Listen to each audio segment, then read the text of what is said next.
Good morning students. पिछले video में हमने आपको थोड़ा सा इलेक्ट्रिक डाइपोल या विद्युत द्विध्रुव के बारे में बताया था। आज मैं वापस शुरू करती हूँ इसको। तो विद्युत द्विध्रुव या इलेक्ट्रिक डाइपोल, आपने शायद इसके बारे में कुछ 12th में पढ़ा होगा। तो इलेक्ट्रिक डाइपोल क्या होता है? यदि दो परिमाण में समान लेकिन विपरीत प्रकृति के आवेशित कण जब अत्यंत लघु दूरी पर स्थित हों तो आवेशों के इस युग्म को विद्युत द्विध्रुव कहते हैं। यानी कि माना कि इस प्रकार से यहाँ पर +q आवेश स्थित है और इससे थोड़ी ही दूरी पर -q आवेश स्थित है और इन दोनों आवेशों के बीच की जो ये दूरी है ये है माना d, जो कि बहुत कम है। तो इस प्रकार के अरेंजमेंट को, इस प्रकार की स्थिति को हम एक विद्युत द्विध्रुव कहते हैं। अब चूँकि अब हम बात करते हैं द्विध्रुव आघूर्ण की, कि इस द्विध्रुव का आघूर्ण कितना होता है या डाइपोल मोमेंट कितना होता है। तो यदि आवेश का मान q है और दोनों आवेशों के बीच की दूरी d है तो आवेश और दूरी का गुणनफल द्विध्रुव आघूर्ण कहलाता है। और दूरी चूंकि सदिश है तो द्विध्रुव आघूर्ण भी एक सदिश राशि होती है और इसकी दिशा ऋण आवेश से धनावेश की ओर होती है। तो P की वैल्यू जो है वो ऋणावेश से धनावेश की तरफ होती है और Q का जो मात्रक है इसकी इकाई है। यहाँ चूंकि आवेश और दूरी का गुणनफल है तो कूलॉम मीटर होता है और इसको हम डिबाई में भी व्यक्त करते हैं। तो एक डिबाई एक छोटी यूनिट है, इसकी व्यवहारिक यूनिट है 3.3 × 10⁻³ कूलॉम मीटर होता है। तो व्यवहार में हम डाइपोल मोमेंट की या इलेक्ट्रिक विद्युत द्विध्रुव आघूर्ण की यूनिट एक डिबाई से व्यक्त करते हैं। एक डिबाई बराबर 3.3 × 10⁻³ सेंटीमीटर होता है। तो डेफिनेशन पूछी जाए एग्जाम में कि विद्युत द्विध्रुव क्या होता है तो हम कहेंगे दो परिमाण में समान परंतु विपरीत प्रकृति के आवेश जब एक अल्प दूरी पर स्थित हों तो उसे विद्युत द्विध्रुव कहते हैं। और द्विध्रुव आघूर्ण आवेश और उनके बीच की दूरी का गुणनफल के बराबर होता है। यह एक सदिश राशि है और इसकी दिशा ऋणावेश से धनावेश की ओर होती है और इसका मात्रक कूलॉम मीटर या डिबाई होता है। अगर हम इसके उदाहरण की बात करें द्विध्रुव की, तो प्रकृति में हमने देखा है कि कोई भी परमाणु है या अणु है तो उसके अंदर 3 तरह के पार्टिकल होते हैं, प्रोटॉन, इलेक्ट्रॉन और न्यूट्रॉन। न्यूट्रॉन तो अनचार्ज होते हैं, उनपे कोई आवेश नहीं होता, लेकिन प्रोटॉन धनावेशित होते हैं और इलेक्ट्रॉन ऋणावेशित। तो ये ऋणावेशित इलेक्ट्रॉन और धनावेशित प्रोटॉन परमाणु या अणु में बहुत कम आयतन के अंदर स्थित होते हैं। तो जब किसी परमाणु या अणु में धनावेश का केंद्र और ऋणावेश का केंद्र एक ही बिंदु पर हो, संपाती हो, तो उस स्थिति में जो अणु या परमाणु है वो उदासीन होता है और वो द्विध्रुव की तरह कार्य नहीं करता। लेकिन कई बार ऐसा होता है कि परमाणु या अणु में धनावेश का और ऋणावेश का केंद्र कुछ दूरी से पृथक होता है। इस प्रकार के परमाणु या अणु को ध्रुवीय परमाणु या अणु कहते हैं। जैसे कि हम बात करें हाइड्रोजन ब्रोमाइड या हाइड्रोजन आयोडाइड, तो इनमें इस प्रकार से ये हाइड्रोजन का परमाणु है और ये ब्रोमीन का परमाणु। तो ये जो इस प्रकार से कुछ दूरी पर, इस पर डेल्टा प्लस आवेश होता है और इस पर डेल्टा ना, कुल मिलाकर आवेश इनके ऊपर 0 होता है, यानी उदासीन है। लेकिन इस प्रकार से इसका धनावेशित और इसके ऋणावेश का केंद्र संपाती नहीं है, तो इसके कारण दोनों पर कुछ आवेश होता है जो बराबर परिमाण का विपरीत प्रकृति का होता है और ये बहुत कम दूरी पर स्थित है। तो इस प्रकार से ये एक परमाणविक या आणविक द्विध्रुव बनाते हैं। तो ये कहलाते हैं स्थायी द्विध्रुव, यह हमेशा द्विध्रुव है।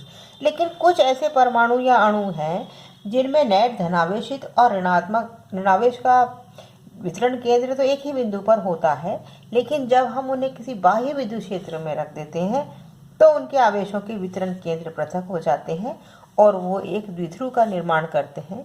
इन्हें हम अस्थायी द्विध्रुव कहते हैं। जैसे जो आपने डाइलेक्ट्रिक पढ़े हैं वो इस प्रकार से होते हैं।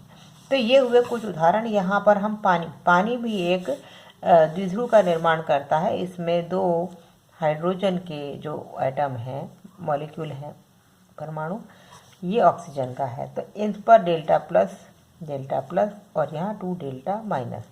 तो इस प्रकार से यहाँ पर दो डाइपोल मोमेंट बन जाएंगे, दो डाइपोल बन जाते हैं। तो ये हुए द्विध्रुव के कुछ उदाहरण। अब हम बात करेंगे कि किसी द्विध्रुव के कारण किसी बिंदु पर विभव कितना होता है।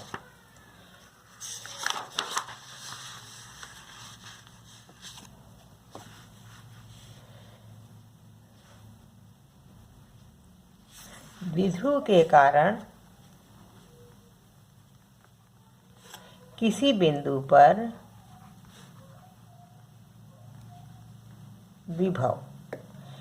तो अभी तक तो जो हमने बताया उसमें छोटा क्वेश्चन या डेफिनेशन आती है, उसके साथ ही या अलग से क्वेश्चन बन सकता है कि किसी द्विध्रुव के कारण किसी प्रेक्षण बिंदु पर विभव का मान ज्ञात कीजिए। पोटेंशियल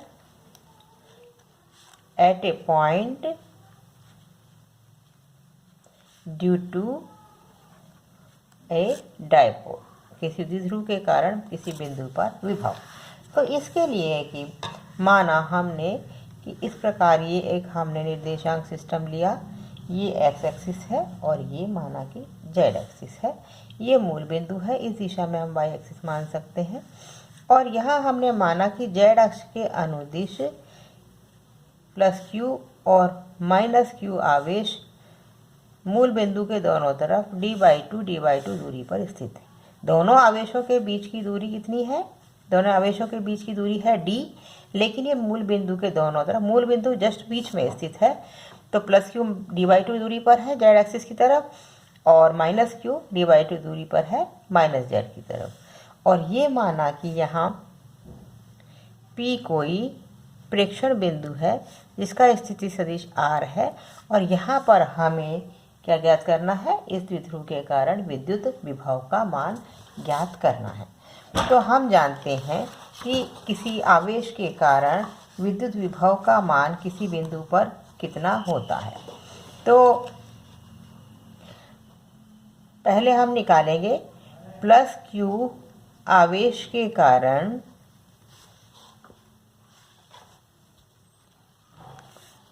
प्लस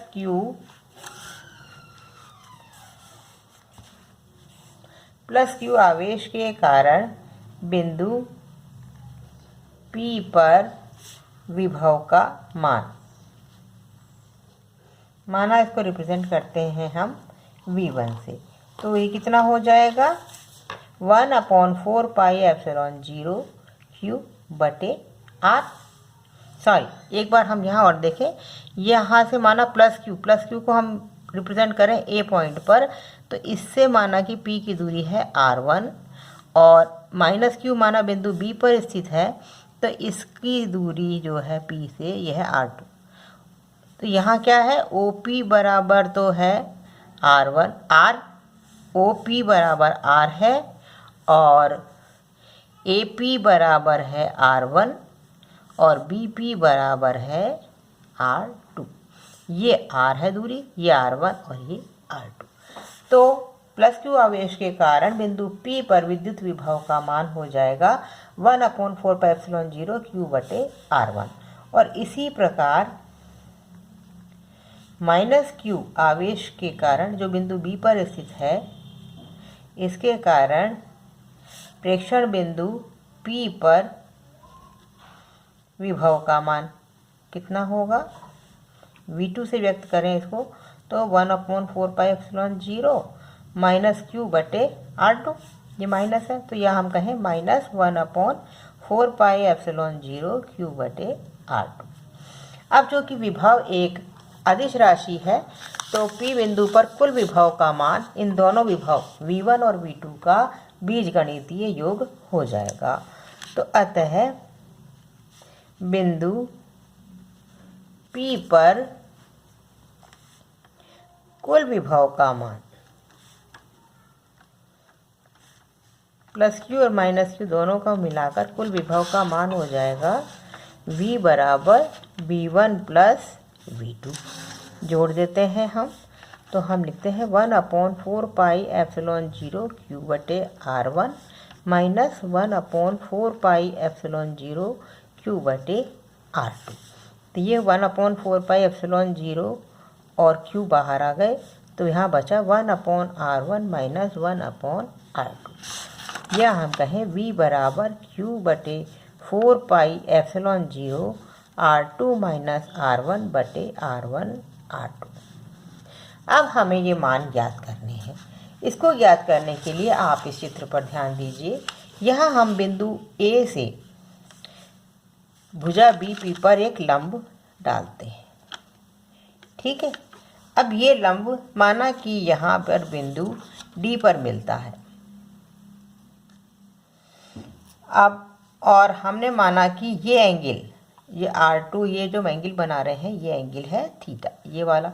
और चूंकि मैंने बताया कि प्रेक्षण बिंदु की तुलना में ये दूरी D, जो दोनों आवेशों के बीच की दूरी है, ये बहुत कम है, तो ये एंगल थीटा है, ये भी थीटा रहेगा। अब आप देखिए इस चित्र से हम कह सकते हैं, चित्र से AP बराबर DP।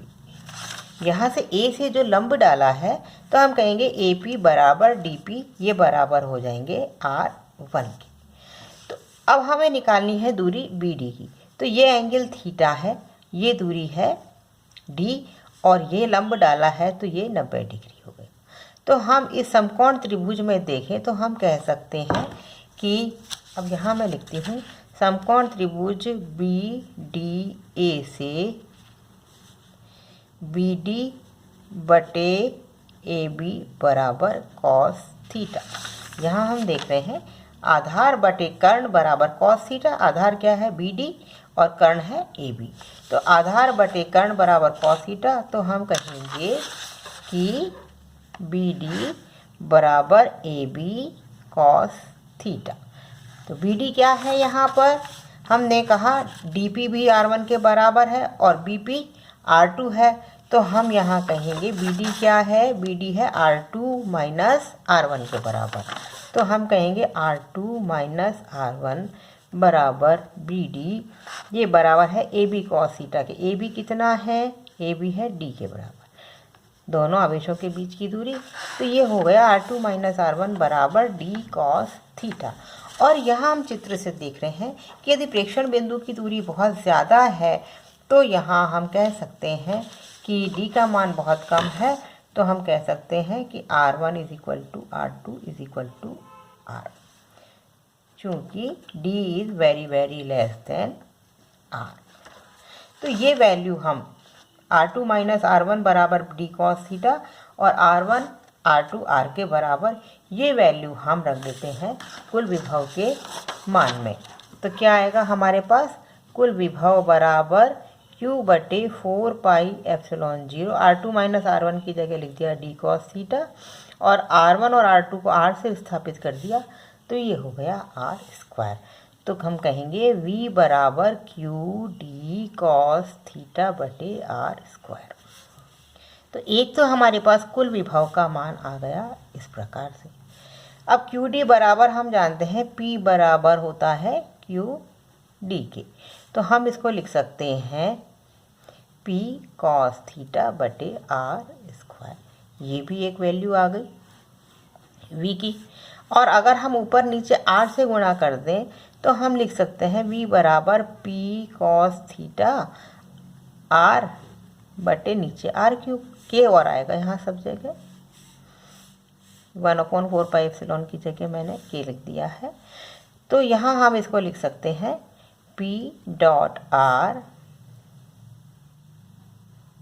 इसको 4πε0 के, या फिर के लिख दे P डॉट R बटे R क्यूब। यहाँ R से ऊपर नीचे गुणा कर लिया, और P R कॉस थीटा बराबर क्या हो जाएगा? जैसा कि हमने देखा, P की दिशा है माइनस Q से प्लस Q की तरफ, R की दिशा है ये, और थीटा है P और R के बीच का कोण, तो पी आर कॉस थीटा बराबर हम लिख सकते हैं पी डॉट आर। इस प्रकार से भी हम v की वैल्यू लिख सकते हैं, v बराबर के पी डॉट आर बटे आर क्यूब। ये भी एक इक्वेशन हो गई इसकी। इसी के साथ चूँकि हम जानते हैं कि आपने जो पढ़ा है ग्रेडियंट वगैरह, तो हम जानते हैं कि r बटे आर क्यूब को हम लिख सकते हैं माइनस ग्रेडियंट 1/r। इस प्रकार से लिख सकते हैं। तो हम इसको v बराबर ऐसे भी लिख सकते हैं माइनस के पी डॉट ग्रेडियंट 1/r।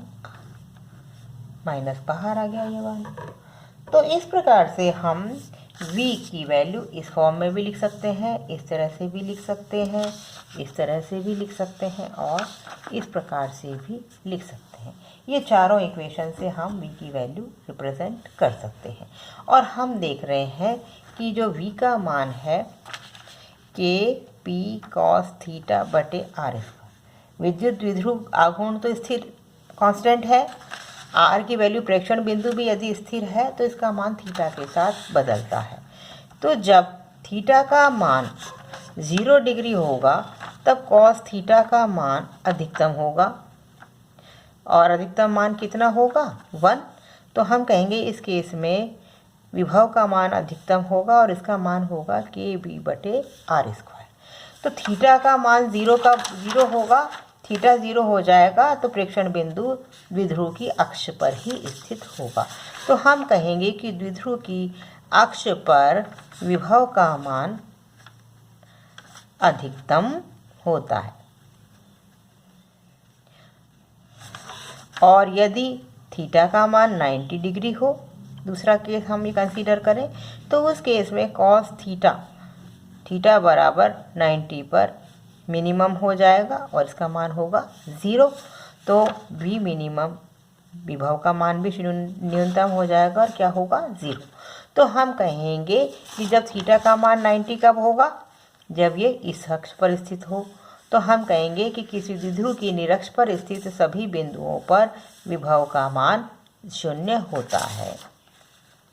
तो किसी विद्युत द्विध्रुव के कारण विभव का मान उसकी अक्ष पर अधिकतम होता है और उसकी निरक्ष पर या उसकी अक्ष से लंबवत बिंदुओं पर न्यूनतम होता है और उसका मान 0 होता है। बाकी बिंदुओं पर 0 और अधिकतम के बीच का होता है। तो इस प्रकार से हमने बहुत आसान है किसी द्विध्रुव के कारण प्रेक्षण बिंदु पर कुल विभव का मान ज्ञात करना है। दोनों के कारण विभव ज्ञात करते हैं, जोड़ देते हैं और उसके बाद R2 - R1 निकाल के और उसकी वैल्यू रखकर 4 तरह से आता है।